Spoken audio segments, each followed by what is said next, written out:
Chairman Peoples Party Bilawal Bhutto Maryam Nawaz اور بانی P T I کے کاغذات نامزدگی پر اعتراض کے بعد پاکستان مسلم لیگ نون کے قائد نواز شریف کے کاغذات نامزدگی پر بھی اعتراضات سامنے آ گئے ہیں۔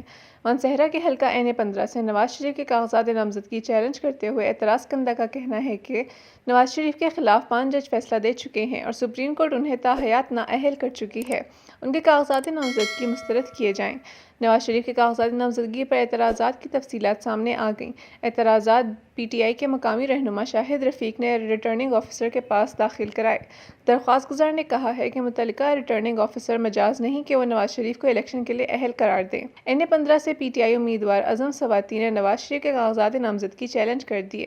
نواز شریف کے کاغذات کی اسکروٹنی کے لیے کل 12 بجے کا وقت دیا گیا ہے اور کاغذات پر دائر اعتراضات کی سماعت بھی کل ہوگی۔ دوسری جانب قومی اسمبلی کے حلقہ این-122 لاہور میں بانی پی ٹی آئی کے کاغذات نامزدگی پر نون لیگ کی جانب سے اعتراض اٹھایا گیا ہے۔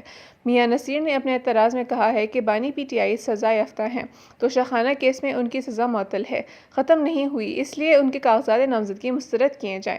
ریٹرننگ آفیسر نے جانچ پڑتال ملتوی کر دی، مزید پڑتال آج ہوگی۔ پاکستان پیپلز پارٹی کے چیئرمین بلاول بھٹو کے این-127 اور مسلم لیگ نون کے چیف آرگنائزر مریم نواز کے PPAT کے لیے کاغذات نامزدگی پر اعتراضات دائر کیے گئے ہیں۔ شہری محمد ایاز نے بلاول بھٹو کے کاغذات نامزدگی پر اعتراض عائد کیا ہے۔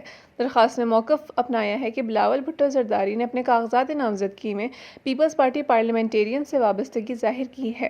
پاکستان پیپلز پارٹی اور پیپلز پارٹی پارلیمنٹیرینز الگ الگ سیاسی جماعتیں ہیں۔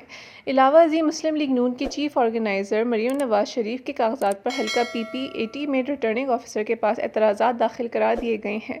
دو مقامی وکلاء کی طرف سے دائر کردہ اعتراضات میں الزام عائد کیا گیا ہے کہ کاغذات نامزدگی میں مریم نواز کے اصل دستخط نہیں ہیں۔